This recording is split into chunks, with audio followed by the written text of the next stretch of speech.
විශේෂම වියලි කලාපයේ මේ අධික උෂ්ණත්වයේ වැඩිවීමත් එක්කම අපේ තියෙන ජලයේ වාෂ්පීකරණය වෙනවා. ඊළඟට ජල උල්පත් ටික හිඳිලා යනවා. ඊළඟට අපි හරියට ජලය කළමනාකරණය කරගත්තේ නැත්නම් එහෙම විශේෂයෙන්ම ගොවි ජනතාව කෘෂිකාර්මික කටයුතු සඳහා භාවිතා කරන ජලය හරියට කළමනාකරණය කරගත්තේ නැත්නම් වියලි තත්ත්වයක් තුළ අපිට කෘෂිකර්මාන්තයට අවශ්‍ය කරන ජලයේ ප්‍රමාණවත් වෙන නොවන තත්වයකට මුහුණ දෙන්න සිද්ධ වෙනවා. එල්ලිනෝ කියන එක ඇත්තටම මේ දේශගුණික විපර්යාස තත්ත්වය නිසාම ඇතිවෙච්ච සිද්ධියක් නෙවෙයි. මේ ගෝලීය වශයෙන් සිද්ධ වෙන දේශගුණයේ සිද්ධ වෙන ස්වාභාවික සංසිද්ධියක්. ඇත්තටම එල්ලිනෝ තත්ත්වයක් තුළ වියලි තත්ත්වයක් සහ ඒකම ඒ කියන්නේ අධික උෂ්ණත්වයේ වැඩි වීමත් එක්ක වියලි කාලගුණික තත්ත්වයකුත් ඒකම හදිසියේ ඇති වෙන නැත්නම් එක පැත්තකින් ඇති වෙන වලාකුළු වැඩි වෙලා අධික වර්ෂා තත්ත්වයකුත් ඇති වෙන තත්ත්වයක් තියෙනවා. එතකොට මේ එල්ලිනෝ තත්ත්වය තුළ දැඩි නියඟ තත්ත්වයකුත්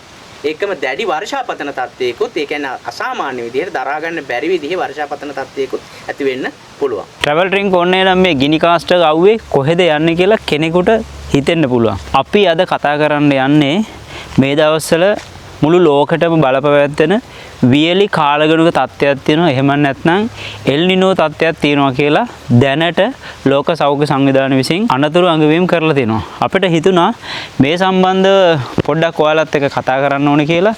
එතකොට මේ එල්නිනෝ තත්ත්වයක් කියන්නේ මොකද්ද? මේක ඇත්තටම වියලි කාලගුණික තත්ත්වයක් කියලා තමයි අපිට නම් හිතෙන්නේ. අපි බලමු ඇත්තටම මේ වියලි කාලගුණික තත්ත්වයකදී අපි කොහොමද මේකට මුහුණ දෙන්න ඕනේ? මොන ප්‍රශ්න වලට අපිට මුහුණ දෙන්න වේද? වතුර හිඟයක් එන්න පුළුවන්. වියලි කාලගුණ තත්ත්වයක් කියලා කියන්නේ සාමාන්‍යයෙන් වැව් ටික හිඳෙනවා, ගංගා ටික හිඳෙනවා, ඇලදොලවල් හිඳෙනවා.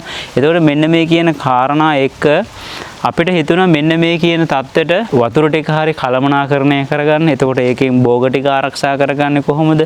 වගා කරන්නේ කොහොමද? මෙන්න මේ කියන කාරණා සම්බන්ධව අපිට ඔබට පොඩි දැනුවත් කිරීමක් කරන්න ඕන කියලා හිතුණා. මෙන්න ඉන්නවා කමල් අයියා. කමල් අයියත් එක්ක තමයි අද මේ කියන එල්නිනෝ තත්ත්වයක් කියන්නේ මොකද්ද මේක ගැන පොඩ්ඩක් අපිට හිතුණා කමල් අයියත් එක්ක කතා කරන්න කියලා. මොකද කමල් අයියා සාමාන්‍යයෙන් මේ දේශගුණික විපර්යාස සම්බන්ධයෙන් ලොකු දැනුමක් තියෙනවා. ඒ සම්බන්ධව හදාarලා තියෙනවා. ඒ සම්බන්ධව තාමත් ශාස්ත්‍රයේ නියැලලා ඉන්න පුජ්‍යලයක් විදිහට අපිට හිතුණා ඔබත් එක්ක ඇත්තටම මේ එල්නිනෝ තත්ත්වයක් කියන්නේ මොකද්ද කියන එක කමල් අයියා අපිට පොඩ්ඩක් කතා කරන්න ඕනේ කියලා අපි අද ආවෝ එයාව හම්බ වෙන්න. හොඳයි. ආයිබෝන් කියලා පිළිගන්නවා. රයිට්. සන්තෝෂයි වීරමල්ලි ඇත්තටම අපි පළවෙනි සාකච්ඡාවේදී කරේ ඇත්තටම දේශගුණික විපර්යාස සම්බන්ධව අපි මේ වගේ වියලි කලාපයක කොහොමද අපේ ගෙවත්තක් සහ ඉඩමක ජලය කළමනාකරණය කරගන්නේ සහ මේ පුංචි කාලෙකදී හම් වෙන වැසි ජලය කොහොමද රැස් කරගෙන මේ දේශගුණික විපර්යාසයේ රොරොත්තු දෙන විදිහට අපේ ජන ජීවිතය හදාගන්නේ කියන එකනේ. ඔව්. ඉතින් මේ දවස්වල සමාජ මාධ්‍යයේ කතා වෙනවා විශාල වශයෙන් එල්ලිනෝ තත්ත්වයක් ගැන. ඒ කියන්නේ දේශගුණික විපර්යාසයක ප්‍රබල ලෝකයට මුහුණ දෙන්න සිද්ධ වෙන විපර්යාස තත්ත්වයක් පිළිබඳව සාකච්ඡා වෙනවා. ඒක නිසා මම හිතන්නේ වීරමල්ලි හොඳ මාතෘකාවක් ගැනයි මේ කතා කරන්න යන්නේ. ඒක නිසා ටිකක් මම හිතනවා හොඳ පැහැදිලි කිරීමක් එක්ක මේ වියලි කලාපේ ඉන්න අපිට මේ තත්ත්වය කොහොමද බලපාන්නේ කියන එක සාකච්ඡා කරන එක මම හිතන්නේ ට්‍රැවල් ට්‍රින්කෝ හැටියට කාලීන මාතෘකාවක්. බොහොමත් ස්තුතියි. විශේෂයෙන් මාව හොයාගෙන ඇවිල්ලා අපි මේ ගැන කතා කරන්න ඕනේ කියලා සිතපු විදිහ ගැනම සතුටු වෙනවා. ඒත් එකම කමල්ලේ දැන් එකක් මට කතා කරන්න ඕනේ මේක ගැන ලොකුවට මේ දවස්වල මේ හැම තැනම කතා කරන තත්ත්වයක් තමයි එල්නිනෝ තත්ත්වයක්. මේක ලොකුවටම මුළු ලෝකෙටම බලපෑවෙනවා කියලා. මේක අවුරුදු ගානකට පස්සේ ආපු තත්ත්වයක් කියලා තමයි කියන්නේ. ඒත් එකම අපි සාමාන්‍යයෙන් මේ මිනිස්සුන්ට එල්නිනෝ කිව්වට මිනිස්සුන්ට තේරෙන්නේ නැහැ. මේ තේරෙන භාෂාවෙන් කතා කරන්න ඕන හොඳම පුජ්‍යලයා විදිහට තමයි මම දැක්කේ කමල් අයියා. මොකද කමල් අයියාත් එක්ක අපි නිතර සාකච්ඡා ඒව මේවා පොඩ්ඩ කරනවා. ඒකට ඒක ඇතුළේ මට හිතුණා කමල් අයියාත් එක්ක මේක අපි පොඩ්ඩක් මේක සමාජයට දැනුවත් කරමු කියලා. ඒක ඉඳත් එක තමයි මම අද ආවේ. එහෙනම් වාඩිලාම කතා කරමු. හරි. වාඩි වෙන ගමන් කමල් අයියා මගේ පළවෙනි ප්‍රශ්නේ විදිහට සමහරට එන්නත් පුළුවන් නොවෙන්නත් පුළුවන් කියලා එහෙම කතන්දර පොඩි එහෙම තැනක තියෙනවා. ඇත්තටම කමල් අයියා මේ එල්නිනෝ තත්ත්වයක් කියලා කියන්නේ මේ වියලි කාලගුණික තත්ත්වයක්නේ. එතකොට මට තේරෙන විදිහට මම අහන්නේ මේකත් එක්ක සාමාන්‍යයෙන් අපිට කොයි වගේ අර්බුද ටිකකට අපිට මුහුණ දෙන්න සිද්ධ වේවි කියන එකත් එක්ක මම කැමතියි පුංචි පැහැදිලි කිරීමක් එක්ක අපි වැඩේ ආරම්භ කරමු. බොහොම ස්තුතියි වීරමල්ලි. මම හිතන්නේ ඔයා අහන විදිහෙන්ම තියෙනවා මේකේ සමාජයේ පණිවිඩ ගණනාවක් අපි කියන්න ඕන කියන කාරණේ මෙතනදී. ඇත්තටම ඔබ මුලින්ම අහනවා මේ එල්ලිනෝ එකක් කියන්නේ මොකක්ද? දේශගුණික විපර්යාසත් එක්ක තියෙන සම්බන්ධයක් තියෙනවද? ලංකාව වගේ දේශගුණික කලාපයක ජීවත් වෙන අපිට ඒක කොහොමද බලපාන්නේ කියන ප්‍රශ්න ගණනාවක් ඔබේ කතාන්දරය ඇස්සේ ප්‍රශ්න කරනවා. අපි ඒක ටිකක් ඊළඟට කතාන්දරේ තමයි විශේෂයෙන්ම සමාජ මාධ්‍ය කියන එක දැන් ගොඩක් අය අතර ප්‍රචලිත එකක්. ඒක නිසා මේ විෂය පිළිබඳව කතා කරනවා. මම එතන ඉඳලම පටන් ගන්නම්.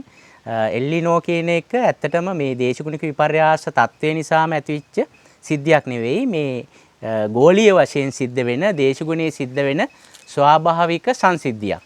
ඇත්තටම මේ සංසිද්ධිය වෙන්නේ විශේෂයෙන්ම අපේ මුහුදු කලාපය කියන්නේ ලෝකගෝලයේ පිහිටලා තියෙන මුහුදු කලාපවල ලොකුම මුහුදක් හැටියට තියෙන පැසිෆික් මුහුදු කලාපය.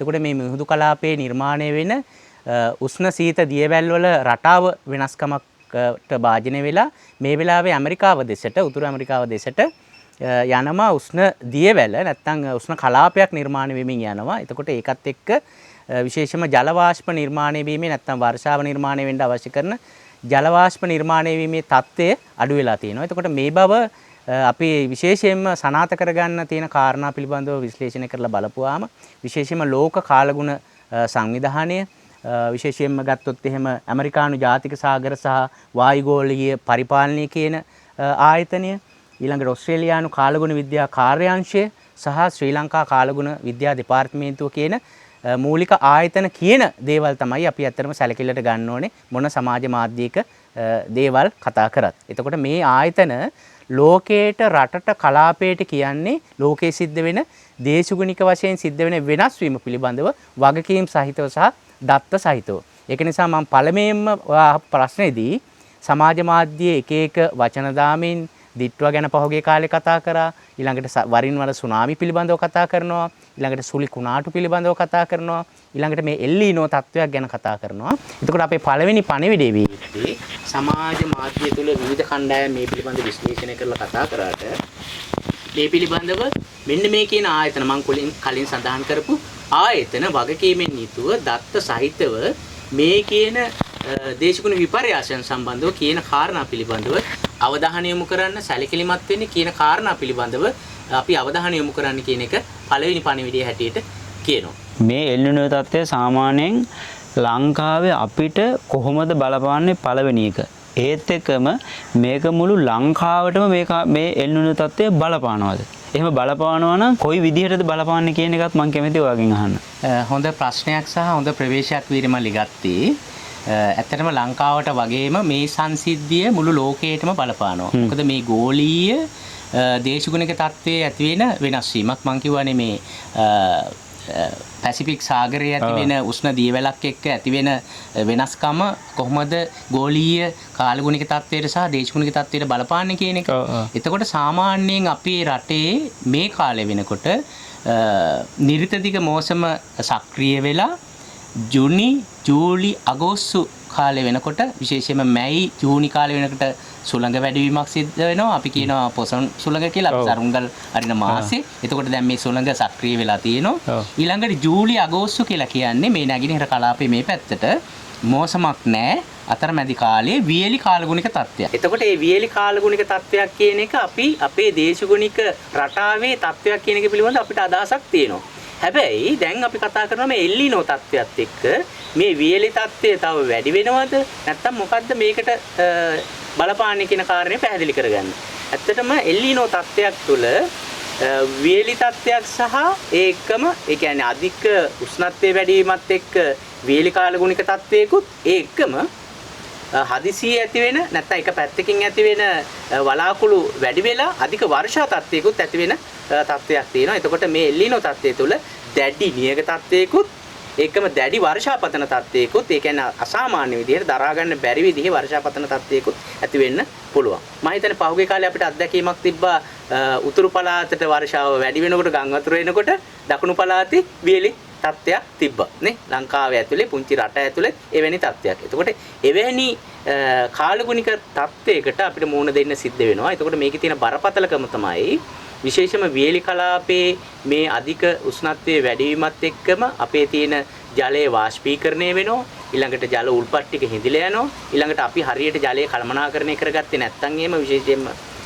ගොවි ජනතාව කෘෂිකාර්මික කටයුතු සඳහා භාවිතා කරන ජලය හරියට කළමනාකරණය කරගත්තේ නැත්නම් වීලි තත්ත්වයක් තුළ අපිට කෘෂිකර්මාන්තයට අවශ්‍ය කරන ජලයේ ප්‍රමාණවත් වෙන නොවන තත්වයකට මුහුණ දෙන්න සිද්ධ වෙනවා. ඒ වගේම අනිත් පැත්තට ගත්තොත් එහෙම අපි වැඩියෙන් වර්ෂාපතන තත්ත්වයක් ඇවිල්ලා අපේ පොළොවට ලැබෙන ජලයේ ප්‍රමාණය වැඩි වුණොත් එහෙම අර දිට්වයකින් සිද්ධ වුණා වගේ වෙන්න පුළුවන් හානිකර තත්ත්වයන් සිද්ධ වෙනවා. ඒක විශේෂයෙන්ම බලපාන්නේ අපේ කෘෂිකාර්මික කටයුතු කරන ඉඩම් සකසලා තියෙන ගොවීන්ගේ ගොවි බිම් වලට සහ ඒ වගාවන් වලට. එතකොට මේ තත්ත්වයන් දෙකම පිළිබඳව අපි අවධානය යොමු කරලා අපේ භූමි සැලසුම, වගා කළමනාකරණය, ඒකම මේ ජලය අපි දරාගන්නේ කොහොමද?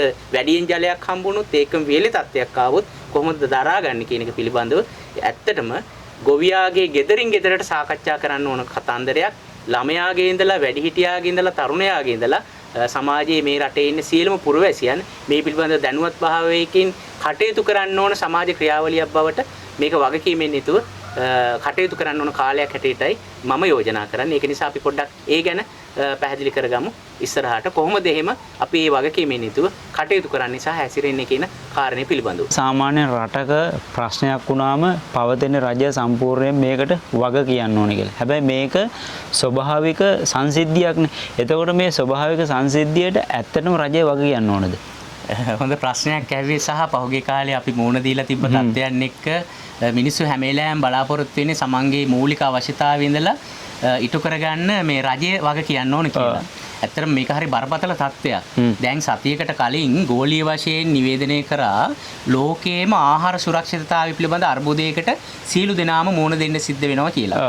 ඊට පස්සේ ඊළඟ සතිය ප්‍රකාශයට පත් කරනවා මේ එල්ලිනෝ තත්ත්වයක් පිළිබඳව. එතකොට මේ ආයතන දෙක මේ විදිහට අපිට පණිවිඩ ගේනකොට විශේෂයෙන්ම අපි මේ බරපතල අර්බුදයකට ලක් වෙනවා. විශේෂයෙන්ම ලෝකේ ඕනෑම රටකට නායකයෙකුට රජයකට නිකන් නින්දයන් නැතුව සැලසුම් කරන්න හිතන්න ඕන කාල පරිච්ඡේදයක් වගේ කාලයක් මේ ඇවිල්ලා තියෙනවා. ඒ වගේම රටක පුරවැසියෝ හැටියටත් අපිට විශාල කාර්යභාරයක් මේ සඳහා තියෙනවා. ඒක නිසා ඔබ අහපු ප්‍රශ්නේදී විශේෂයෙන්ම අපි කල්පනා කරන්න ඕන සාමාන්‍ය පුරවැසියෝ විදිහට මේකට රජයට හෝ ආයතනයට වගකීම බාර දීලා ඉන්න පුළුවන් වැඩක් නෙවෙයි මෙවැනි ස්වාභාවික සංසිද්ධියකට මුහුණ දෙද්දී. ඒක නිසා අපිට ඒ සඳහා විශාල කාර්යභාරයක් තියෙනවා කරන්න. පහුගිය බදාදා දවසේ මේ රජයේ විශේෂ ප්‍රවෘත්ති සාකච්ඡාවක් ඇඳෙව්වා. කාලගුණ විද්‍යා දෙපාර්තමේන්තුව, ආපදා කළමනාකරණ අමාත්‍යාංශය, කෘෂිකර්ම දෙපාර්තමේන්තුව, වාරි මාර්ග දෙපාර්තමේන්තුව, ගෝජන සංවර්ධන දෙපාර්තමේන්තුව, වනජීවී වන සංරක්ෂණ දෙපාර්තමේන්තුව, සමාජ ආරක්ෂණ අමාත්‍යාංශ වගේ ආයතන කැඳවලා මේ පිළිබඳව අපි රට හැටියට කොහොමද ඉස්සරහට මේ එල්ලින තත්ත්වයට මුහුණ දෙන්නේ කියන පිළිබඳ මූලික සාකච්ඡාවකුත් කෙරුණා. ඒ පණිවිඩ ටික ඉස්සරහට ගලාගෙන එයි සමාජයට. ඒ වගේම අපි මම හිතන්නේ ප්‍රාදේශීය වශයෙන් මේ පණිවිඩය අපි කොහොමද ගන්න කියන එක පිළිබඳව ටිකක් දීර්ඝ විදිහට කතා කරත් හොඳයි කියලායි මම යෝජනා කරන්නේ වීරමල්ලි. ඔව් එතකොට ඒ කියන්නේ කමල්ලය කියන්නේ මේක මේ අපි කියන්නේ පුජ්‍යල කණ්ඩායම් විදිහට මේකට මුහුණ දෙන්න අපි සූදානමක් වෙන්න ඕන කියන කාරණේනේ. අනිවාර්යයෙන්. එතකොට ඒකෙදි කොහොමද සාමාන්‍යයෙන් අපි සමාජ කියන්නේ සමාජ වග කියන දැන් ගොවියට තියෙනවා ගොවියගේ පැත්තෙන් එයා ගොවිය හරියට ඒ ටික කියන්නේ ගොවියට වතුර ටික නොලැබුණොත් අපිට කන්න ටික නැති වෙනවා. හැබැයි මොන දේ කරන්නත් අපිට ඒකට බීමට ගන්න බව වතුර ටික නැති වෙනවා. ඒතකොට මේ හැම දෙයකදීම අපිට තියෙන ජලය අපි කොහොමද අය රැකගන්න කියන එකත් අපි ඒත් එක්කම මම හිතනවා තව චුට්ටක් මේක දීර්ඝ විදිහට පොඩි පැහැදිලි කිරීමක් කරොත් හොඳයි කියලා හිතනවා. මේ එල්ලිනෝ තත්ත්වයේ උෂ්ණත්වයේ වැඩි වීමත් එක්කම මේ වියලි දේශගුණික තත්ත්වයේ වැඩි වුණොත් අපි කොහොමද ඒකට මුහුණ දෙන්නේ? එතකොට දැන් ඇත්තටම මේ වියලි කලාපය ගත්තොත් එහෙම ජූලි අගෝස්තු කියලා කියන්නේ අපි සාමාන්‍යයෙන් හුරු වෙලා ඉන්නවා. වියලි කාලගුණික තත්ත්වයක් තමයි අපේ රටේ තියෙන්නේ, මේ කලාපෙට තියෙන්නේ. ඒක නිසා ඒක අපි හැමෝම අවබෝධයකින් ඉන්න. දැන් අපි සාමාන්‍ය වියලි කාලගුණික තත්ත්වයක මුහුණ දෙමින් ඉන්න කණ්ඩායමට දැන් ඉරු රශ්මිය වැඩි, උෂ්ණත්වය වැඩි. එතකොට ඒක තව තීව්‍ර කරන එකක් තමයි වෙන්නේ. එතකොට මේ තත්ත්වයට අපි අපේ ගොවිබිම වගාව සූදානම් කරගෙන තමයි අපි හුරු වෙලා තියෙන්නේ. හැබැයි ඒ තත්ත්වයට වඩා වැඩි වෙනකොට අපේ වගාවට අවශ්‍ය කරන ජලය ඒකම මේ වාෂ්පීකරණය වෙන දේවල් ඊළඟට පස්සේ තෙතමනේ තියාගන්න වගේ දේවල් වගාවට බලපානවා. ඊට පස්සේ ඊළඟ කාරණේ තමයි ගොවි බිමක වගාව ආරක්ෂා කරන එක. ඒ භූමියේ තියෙන පස ජලය සහ භෝගේ තෙතමනේ සහ සුළං රටාවත් එක්ක කළමනාකරණය කරගන්නවා වගේම මේ වීලි තත්ත්වයට එක්ක එන්න පුළුවන් ඊළඟ අර්බුදය තමයි විශේෂයෙන්ම මේකත් එක්ක ඉන්න පලිබෝධකයන් කෘමීන්, පක්ෂීන් සහ සතුන්ගේ ආකර්ෂණය වැඩි වෙනවා අපි මේ අමාරුවෙන් ආරක්ෂා කරගන්න වගා බිමට.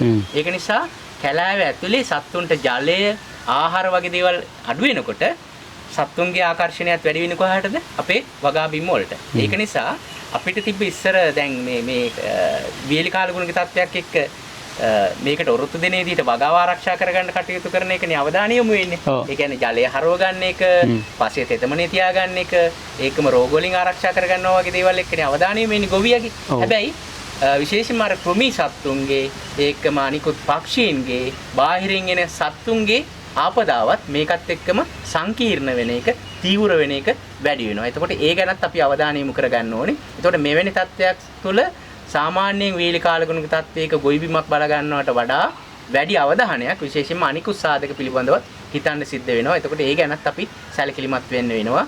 මේක වේලි කාලගුණික තත්ත්වයක් වගේම අපිට ආපහු වෙන්න පුළුවන්. වර්ෂාව වැඩි වෙලා අපිට දරා ගන්න බැරි විදිහට අපේ දියපාරවල් වල, ගංගාවල් වල, ඒකම ආරවල් වල, ඇලවල් වල, වැව් වල ජලය දරා ගන්න බැරි ප්‍රමාණයකට පිරලා ඉතිරලා අපි ඒකට කියනවා ෆ්ලෑෂ් ෆ්ලඩ් එකක් කියලා. නැත්නම් ජල ගැලීම් ගිල්ම තත්ත්වයක් ඇවිල්ලා අපේ වගා බිම්, අපේ ජීවත් වෙන භූමි ප්‍රදේශය යට වෙන්නත් පුළුවන්. ඒක නිසා අපි ඒ සඳහා පෙර සූදානම් කටයුතු සිදු කර ගන්න ඕනේ. විශේෂයෙන්ම අපි අපේ කාණු පද්ධති හරි ක්‍රමවත් පිරිසිදු කරලා තියා ගන්න ඕනේ කියන කාරණේ.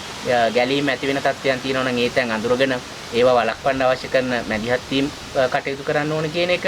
ඊළඟට ගලාගෙන එන දියපාරවල් වල කෙටි කාලීනව තමයි අපිට මේ වර්ෂාව හම්බෙන්නේ. එතකොට පුළුවන් තරම් අර මගේ ගෙවත්තේ ජලය රැස් කරගන්න කටයුතු කරා වගේ පුළුවන් තරමක් මේ දිගු කාලීන නියක තත්ත්වයක් ආවොත් අපි කොහොමද අපේ ඉඩම් වල, ඒකම භූමිය වල ජලය සම්පාදනය කරගන්න කියන කටයුතුත් අපිට ඉස්සරහට කරන්න සිද්ධ වෙනවා. ඊළඟ කාරණේ තමයි විශේෂයෙන්ම ලෝකයේ ආහාර අර්බුදයක් එන්න පුළුවන්. ඒක නිසා අපි ඒක සඳහාත් කටයුතු කරද්දී ලෝකය ගැන කතා කරද්දී ඉස්සෙල්ලාම අපිට බලපානවනේ අපේ පවුල. ඒක නිසා පවුලේ ආහාර ස්වෛරී භාවය ගැනත් හිතලා අපිට අපේ ගෙවත් ඇතුලේ කිරියල ටිකක්, මඤ්ඤොක්කා ටිකක්, දඹල වැල් ටිකක්, ඒ වගේ ආහාර භෝග ටිකක් මේ එක්කමත් වගා කරගන්න, අපේ වගා හුරුවක් හදාගන්න එකත් විශේෂයෙන්ම අවධානය යොමු කරන්න ඕනේ. මොකද මේ සඳහා දැන් අපිට සහනාධාර හැටියට ඉස්සරහට ලෝකයෙන් බලාපොරොත්තු වෙන්න බෑ. මේ දේශගුණික තත්ත්වය, මේ විපර්යාසය, මේකේ බලපෑම මුළු ලෝකයටම බලපානවා. ඒක නිසා එල්ලිනෝ එකක් එන්න කලින් ලෝකේ ප්‍රකාශ කරේ ආහාර අර්බුදයකට ඉස්සරහට එන්න පුළුවන් කියලා ඉවරලා මම හිතන්නේ එදා බදාදා තිබ්බ ප්‍රවෘත්ති නිවේදනයේදී සඳහන් කරා, පැහැදිලි කිරීමක් කරා සමහරට පානීය ජල අර්බුදයක් එන්න පුළුවන්. ඒක නිසා මුහුද ජලයත් පිරිපහදු කරලා පානීය ජලය හැටියට පාවිච්චි කරන්න වෙයි කියන අවධානමක් පිළිබඳව පැහැදිලි කරා. ඒක නිසා විශේෂයෙන්ම ආහාර, ජලය වගේ දේවල් අර්බුදයකට ලක් වෙන තත්යකට එයි. ඒක නිසා අපි විශේෂයෙන්ම පානීය ජලය කළමනාකරණය කරගන්න, ඒවා ආරක්ෂා කරගන්න අවශ්‍ය කරන කටයුතු මේ භූමියේ ජීවත් වෙන, භූමිය පරිහරණය කරලා ජීවත් වෙන අපිට විශාල කාර්යභාරයක් තියෙනවා. ඒ වෙනුවෙන් කටයුතු කරන්න. සුනාමියක් එනවා කියනකොට මිනිස්සු වැඩි ගණන් ගත්තේ නැහැ. හැබැයි දිට්ටෝ එකක් එනවා කියනකොටත් ඒක මිනිස්සු වැඩි ගණන් ගත්තේ නැහැ, මිනිස්සු හිතුවේ නැහැ. හැබැයි ඒකින්ද අපිට වුණ විනාශය අතිමහත් නේද අයියා. ඒත් එක්කම දැන් මේ එල්නිනෝ තත්ත්වයක් කියන එකත් මිනිස්සුන්ට දැන් අත්දැකීම් දෙකක් කීපයක අත්දැකීම් තියෙනවනේ. ඒත් එක්කම මම කැමතියි ඔයාගෙන් අහන්න, ඇත්තටම මේ එල්නිනෝ තත්ත්වයකදී කොහොමද මිනිස්සු විදිහට අපි සූදානම් වෙන්න ඕන කියන එක. හොඳ ප්‍රශ්නයක් වීරමල්ලි. මම හිතන්නේ ඒක මම පැහැදිලි කරනකොට අපි කාරණා කීපයක් එක්ක යමු. පළවෙනි කාරණේ තමයි මේ පිළිබඳව මම පැහැදිලි කරද්දිම මේ සිද්ධිය එල්ලිනෝ තත්ත්වයක් ඇති වෙන එක පිළිබඳව මූලික දත්ත සහිතව පැහැදිලි කිරීමක් ආයතනික වශයෙන් කරලා තියෙනවා. එතකොට ඒ ආයතන කියන දේවල් පිළිබඳව, ඒ වගේ තොරතුරු පිළිබඳව විශේෂයෙන්ම අවධානය යොමු කරන්න කියන එක ලංකාවේදී විශේෂයෙන්ම කාලගුණ විද්‍යා දෙපාර්තමේන්තුව ඉතාමත් සැලකිල්ලෙන් යුතුව විශ්ලේෂණය කරන්න. ඒ දත්ත ඉතාමත් හොඳ ශක්්‍යතාවයක් සහිත දත්ත සහිතව තමයි ඒගොල්ලන් මේ පැහැදිලි කිරීම කරන්නේ. ඒක නිසා ඒ පිළිබඳව අංක 1ට විශ්වාස කරන්න. ඊළඟ කාරණේ තමයි වියලි කාලගුණික තත්ත්වයක් වැඩි වුණොත් ඇත්තටම අපිට අපේ පරිසරය තුළ සිද්ධ වෙන්න පුළුවන් දේවල් තමයි අපේ දැන්ට තියෙන ජල මූලාශ්‍රවල ජලය අඩු වෙන්න පුළුවන්. එතකොට විශේෂයෙන්ම පානීය ජලය ලබා ගන්න ලිං වෙන්න පුළුවන්, ජල මූලාශ්‍ර වෙන්න පුළුවන්. එතකොට විවෘත ජල මූලාශ්‍ර වලට විශේෂයෙන්ම සත්තුන්ගේ පැමිණීමත් එක්ක ඒ වගේ දේවල් මේ විනාශ වෙන්න පුළුවන්. අන්න ඒ වගේ නිසා විශේෂයෙන්ම පානීය ජල මූලාශ්‍ර ආරක්ෂා කරගන්න අපි ගම් හිදියට පුරවැසියෝ හැටියට ඒ මූලාශ්‍ර ආරක්ෂා කරගන්න මූලික වශයෙන් කටයුතු කරන්න ඕනේ. වැඩි වියලි තත්ත්වය මම හිතන්නේ මේකේ දැන් පුරෝකථනය කරලා තිනවා සාමාන්‍යයෙන් 2027 පෙබරවාරි මාර්තු විතර වෙනකම් මේ තත්ත්වය බලපායි කියලා. එතකොට මේක සමහර විටක වියලිම කාලගුණික තත්ත්වයක් හැටියටත් ඉස්සරහට යන්න පුළුවන්. ඒකම මේ දෙක මිශ්‍ර තත්ත්වයක්. ඒ කියන්නේ එක පැත්තකට වර්ෂාව අධික වර්ෂා තත්ත්වයකුත් වේලි තත්ත්වයකුත් දෙකම එන්න පුළුවන්. ඒක නිසා මේකේ බලපෑම් තත්ත්වයන් දෙකම පිළිබඳව අපි අවබෝධයක් තියාගන්න එක හොඳයි. පෙර සූදානමක් තියාගන්න එක හොඳයි කියලායි මට හිතෙන්නේ. ඒක නිසා වේලි තත්ත්වයක් ආවොත් ඒ වේලි තත්ත්වයේදී විශේෂම පානීය ජලය සහ කෘෂි කර්මාන්තය සඳහා ජලය අඩු වෙන එක වළක්ව ගන්න අපි ජලය කළමනාකරණය කරන ක්‍රමවේද භාවිතා කරන්න ඕනේ. ජලය ආරක්ෂා කරන්න කටයුතු කරන්න ඕනේ. ඒ පිළිබඳ වැඩි අවධානයක් යොමු කරන්න ඕන කියන පිළිබඳව අපි සාකච්ඡා කරන්න ඕනේ. එක්කම කෘෂි කර්මාන්තයේදී විශේෂයෙන්ම අපේ ජලය අඩු වෙනවා. ඒක නිසා අපිට වගා කරගන්න බැහැයි කියන තත්ත්වයට යනවට වඩා අඩු ජලයක් සහිතව වගා කරන්න සුදුසු භෝග වර්ග අඳුනගෙන ඒක වගා කරන්න යහුසුලුව කටයුතු කරන්න ඕනේ. ඒක නිසා අපි ඒ සඳහා සූදානමක් වෙන්න ඕනේ. මොකද අපේ ගොවිබිම් විනාශ වෙනවා කියලා බලන් ඉන්නේ නැතුව අපි ගොවියෝ හැටියට අපිට වගකීමක් තියෙනවා. අපේ රටේ ලෝකයේ ආහාර අවශ්‍යතාවය වෙනුවෙන් කෘෂි කර්මාන්තයේ ඉදිරියෙන් ඉන්න ගොවියන්ට තියෙන වගකීම හැටියට කෘෂි කර්මාන්තේ නවත්තන්න බෑ. ඒක නිසා මේ ආහාර සුරක්ෂිතතාවය රැක ගැනීම සඳහා විකල්ප භෝග විකල්ප වගා ක්‍රමවේදයන් එක්ක මේ දවස්වල කෘෂිකර්ම දෙපාර්තමේන්තුව සෝදානම් වෙනවා. ඒක සඳහා දේවල් කටයුතු කරන්න. ඒක නිසා මේ උපදේශ මාලාවන් භාවිතා කරලා ඒ සඳහා කටයුතු කරන්න කියන එක ගොවියෝ හැටියට කියන්නට ඕනේ. ඊළඟට විශේෂයෙන්ම අපි පහුගිය දිට්වයකටත් මුණ දීලා අපේ වගා බිම් වල තියෙන අස්වැන්න ටිකක් අඩු වුණා. ඒක නිසා මේ සැරෙන් ලැබෙන අස්වැන්න ටිකක් ආරක්ෂා කරගෙන ඒක විකුණලා මුදල් කරගන්නේ නැතුව විශේෂයෙන්ම වී ටික එහෙම ධාන්‍ය භෝග ටික එහෙම හැම ගෙදරකම යම් ප්‍රමාණයක් තියාගන්න පුළුවන් නම් යම් කාලයක් අපිට මම හිතන්නේ ආහාර පෞලි ආහාර සුරක්ෂිතතාවය ප්‍රදේශීය ආහාර සුරක්ෂිතතාවය පිළිබඳව අවධානය යොමු කරන්න. ඒ ගැනත් මේ පණිවිඩය මට හිතෙනවා ගොවීන්ට ලබා දෙන එක වඩා හොඳයි කියලා. එල්නිනෝ තත්ත්වයක් කියලා කියන්නේ සමහරවිට වර්ෂාව අධික ලෙස වැඩි වෙන්නත් පුළුවන් කියලා. හැබැයි එහෙම වුණොත් අපි කොහොමද ඒකට සූදානම් වෙන්නේ? ඔව් අපි ඉස්සෙල්ලා කතා කරේ වීරමල්ලි දැන් මේකේ වේලි කාලගුණික තත්ත්වයක් ආවොත් කොහොමද ගොවි බිම ඒකම ජලය කළමනාකරණය කරගන්නේ පානීය ජලය ආරක්ෂා කරගන්නේ කොහොමද කියන එක. ඒ වගේම බරපතල තත්ත්වයක් තමයි අපි අර දිට්වයකට මුහුණ දුන්නා වගේම අධික වර්ෂා තත්ත්වයක් ආවොත් අපේ ගොවි බිම අපේ ඉඩම අපේ මාර්ග පද්ධතිය ඒකම අපේ ගම්මානය රටේ ඒ කලාප කොහොමද ආරක්ෂා කරගන්නේ කියන එක පිළිබඳවත් අපි අවධානය යොමු කරලා ඉන්න ඕනේ. අපි හැම වෙලාවෙම මේ එල්ලිනෝ තත්ත්වය කියලා නියගයක් කියලා බලාපොරොත්තු වෙලා වර්ෂාවක් ආවොත් එහෙම පෙර සූදානමක් නැති වුණොත් එහෙම අපිට වෙන්න පුළුවන් හානිය ආපදාව බොහොම ප්‍රබලයි. එතකොට ඒ නිසා ඇති වෙන්න පුළුවන් සෞඛ්‍ය ප්‍රශ්න, ආහාර අර්බුද, පානීය ජල අර්බුද, ඊළඟට මේ විදුලිය බලශක්තිය අර්බුද ඒ හැම එකකටම බලපානවා. ඒක නිසා මේ සඳහාත් අපි සූදානම් තත්ත්වයක් ඇති කර ගන්නට ඕනේ. එතකොට මේ සඳහා මම හිතන්නේ මේ වර්ෂාව ලැබෙනකොට අපිට එක විදිහකින් ආශිර්වාදයක්. ඒක නිසා අපි ඒක බලාපොරොත්තු වෙන්නකොට අර කලින් අපේ වීඩියෝ එක බලපු අයට අදහසක් එනවා අපේ ඉඩම් වල මේ අහඹු ලෙස ලැබෙන වර්ෂාපතනයේ ජලය කොහොමද අස්වැන්න නෙලා ගන්න කියලා. ඒක නිසා අපිට පුළුවන් විදිහට ගෙවත්තක් ඇතුලේ ජලය ගබඩා කරගන්න පුළුවන් ක්‍රම හදා ගන්න.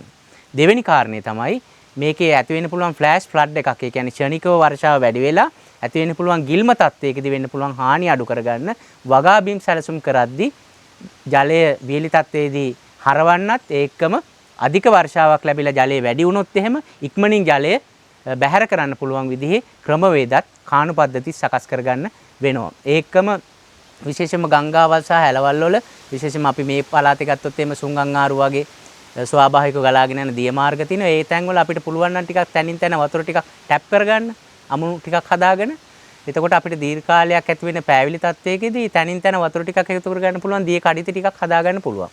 එතකොට වියලි තත්ත්වයේදී සත්තුන්ට කැලේ ඉඳලා එනකොට දැන් අපේ ගමට තමයි වතුර හොයාගෙන ඉන්නේ සත්තු ටිකක්. ඒක නිසා ඒ අයට අඩුම තරමේ වතුර ටිකක් ඉතුරු වෙනවා. තනින් තන වගා කරන ගොවීන්ට වතුර ටිකක් එකතු කරගන්න පුළුවන්.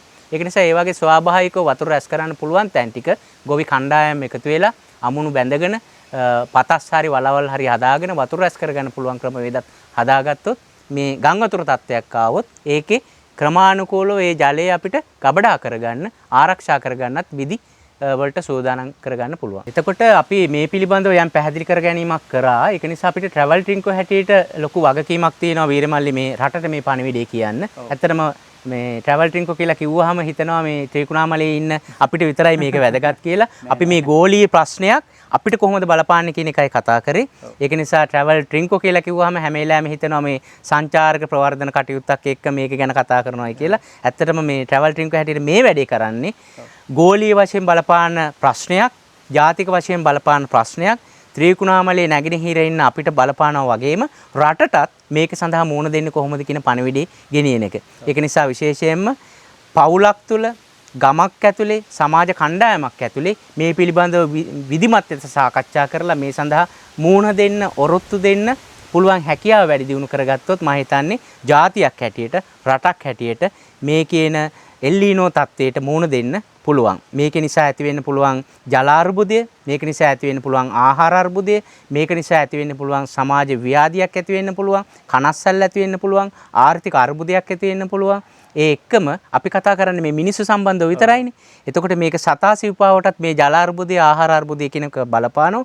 ඒක නිසා මේ අය ගැනත් හිතන්න නම් අපි ශක්තිමත්ව මේකට මුහුණ දෙන්න ඕනේ. ඒක නිසා මේ තොරතුරු ඊටමත් විධිමත් විදිහට අපි අරගෙන අපේ ගමේදී අපේ ගෙදර ඇතුළේදී මේක සැලසුම් කරලා මේක ජාතික වැඩපිළිවෙලක් හැටියට අපි හැමෝම මුහුණ දෙන්න පුළුවන් තත්ත්වයකට ඔරොත්තු දීමේ හැකියාව වැඩි දියුණු කරගත්ත ජාතියක් හැටියට මුහුණ දෙන්න අවශ්‍ය කරන කටයුතු කරමු කියලා ට්‍රැවල් ට්‍රින්කෝ හැටියට මම බොහොම ආදරයෙන් ඉල්ලා සිටිනවා ට්‍රැවල් ට්‍රින්කෝ කණ්ඩායම හැටියට. ඔව් ඔන්න එහෙනම් අද අපි අපේ විලාසයේ අපි වැඩ කරා අපි කමල් අයියත් එක්ක. එතකොට කමල් අයියා ඔන්න එහෙනම් අද අපි කතා කරේ ඇත්තටම ලෝක අර්බුදයක් වෙන මේ එල්ලුන තත්ත්වයෙන් කොහොමද ඇත්තටම ඒකට මූණ දෙන්නේ කියන සම්බන්ධව තමයි අද අපි කතා කරේ. ඔන්න එහෙනම් අපි හිතනවා අද අපේ සාකච්ඡාව ඊටම වැදගත් සාකච්ඡාවක් කියලා අපි හිතනවා. ඔයාලට අපේ සාකච්ඡාව වැදගත් වුණා නම් ඒකේ යමක් මොනවා හරි වැදගත් දෙයක් තිබුණා නම් අපි හිතනවා ඔන්න එහෙනම් අපේ කමෙන්ට් සෙක්ෂන් එකේ ඔයාලට පුළුවන් කමෙන්ට් එකක් දාගෙන යන්න. ඒ වගේම තාමත් ඔබ අපේ channel එක subscribe කරලා නැත්නම් ඔන්න තාමත් ඔබට subscribe කරන්නත් පුළුවන් අවස්ථාවක් තියෙනවා. ඒ වගේම තමයි මේ වීඩියෝ එක වැදගත් කියලා හිතනවා නම් මේ වීඩියෝ එක තව කෙනෙකුට බලන්න share කරන්න කියන ඉල්ලීමක් කරන ගමන් ඔන්න එහෙනම් අදට අපි නතර වෙනවා නේද කමල් අයියා. හැමෝටම ජය වේවා.